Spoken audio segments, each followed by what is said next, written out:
Bienvenidos al segundo videoblog de estos Caos, donde trataré de explicar por qué es necesario aprender democracia o qué es democracia.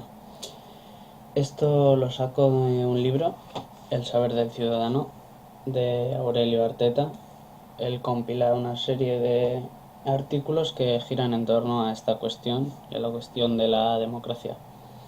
Entonces, ¿por qué es necesaria un saber específico sobre el sistema en el que vivimos?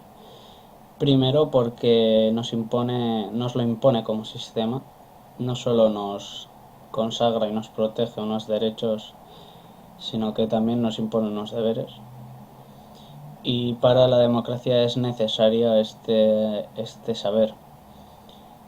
Ya venía de lejos esta concepción, no es algo que sea nuevo, digamos, sino que Protágoras ya vería la necesidad de una enseñanza democrática, porque si la ciudad tiene que existir, nos dirá que es necesario que nadie se desentienda, y que nadie se desentienda significa saber qué es lo que está pasando con ese sistema.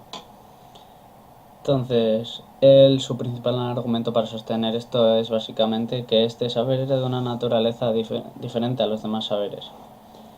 Y además es algo que necesita de un cuidado, porque nadie nace demócrata ni se hace, y probablemente no lo sea a lo largo de toda su vida, porque tiene muchos fallos por diferentes motivos. Lo que necesita el buen ciudadano, siempre con ese fin, es un estado de educación democrática permanente. Pero el conocimiento, tal cual, tiene dos problemas, o un problema, mejor dicho. Es que un problema que se divide en dos. Hay una separación entre el conocimiento teórico y el conocimiento práctico. En el teórico se va a aspirar a buscar una verdad, una universalidad, mientras que el práctico no va a tener esa aspiración, porque depende de la libertad y la acción humanas, y eso es algo que está fuera de toda verdad. Podemos decir que quizá hay diferentes aproximaciones a unas verdades o a unos objetivos, pero no podremos decir nunca que hay una verdad absoluta por la que guiarse.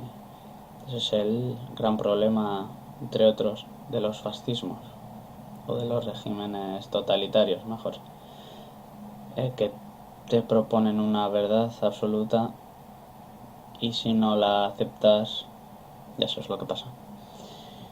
En cualquier caso, el saber práctico se manifiesta mediante el juicio político, y en este caso se nos convierte en algo fundamental.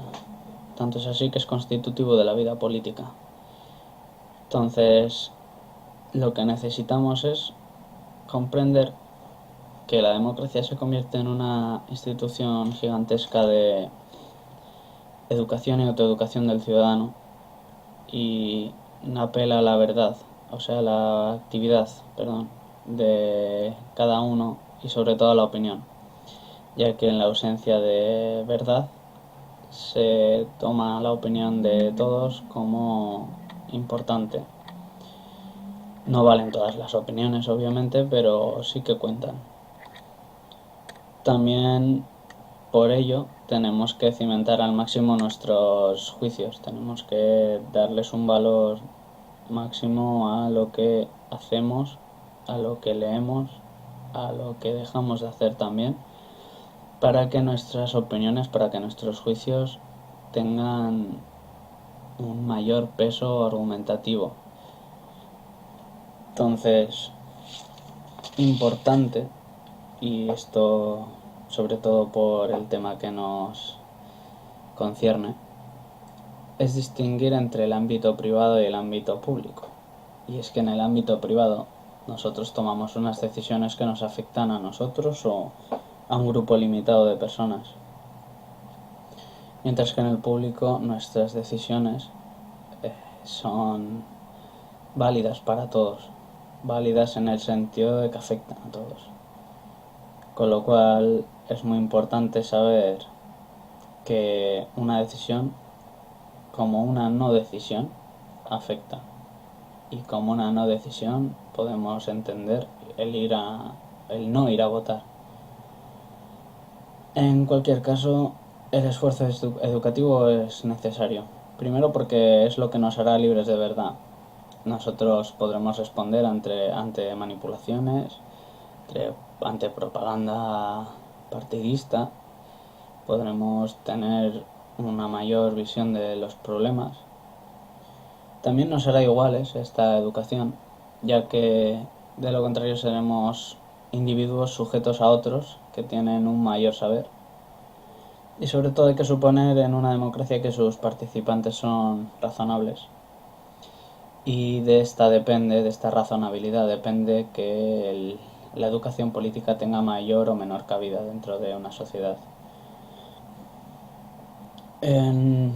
Sé que esto es muy ideal, soy consciente de ello y es la primera crítica que le hago ya no solo a este tema, sino a todo el libro en general. Propone una visión ideal, muy idealizada además. Ya no solo que sea una visión ideal, sino que esa visión ideal está muy idealizada, lo que lo hace muy cabreante, si puedo decir esta palabra.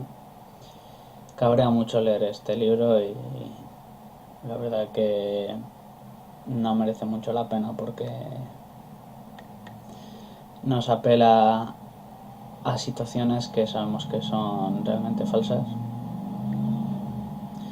Pero bueno, el mérito también que tiene es que lo reconoce. En cualquier caso, tampoco nos dice qué es la democracia. Siempre nos dice por qué aprender. Yo en esas razones estoy de acuerdo porque pasan cosas como las que tenemos ahora. Sobre todo estoy de acuerdo en esto de las opiniones, que hay que cimentarlas al máximo. Porque ya decíamos que todo lo que ha hecho el PP, en el gobierno, en año y poco más de gobierno, avisábamos de lo que iba a ocurrir. Y aún y todo, 10 millones de personas, voy a decir una burrada, 10 millones de personas votaron a dicho partido. Con lo cual, bueno, deja mucho que desear esto de la razonabilidad. Porque ahora sobre todo se quejan. Da igual, esto es lo que pasa aquí. Yo voto a un partido que sé que me va a fastidiar, pero luego le pongo a parir. 10 millones de personas votaron y resulta que nadie ha votado ahora el PP. En fin, la prudencia es la virtud rectora de este ideal de la democracia, porque es el que podría decidir bien y sobre lo común. Y finalmente decir que esto compete al poder público, pero como sabemos en España el poder público está a favor de unos intereses muy privados, lo que significa que estamos solos y de nosotros depende. También es nuestra culpa, por supuesto. No podemos eximirnos de nada, pero hasta que no comprendamos todos estos pequeños detalles, me parece que va a haber poco que hacer, al menos por nuestra parte. Y me despido. Volveré con el tercer videoblog con un tema aún a debatir. Nos vemos.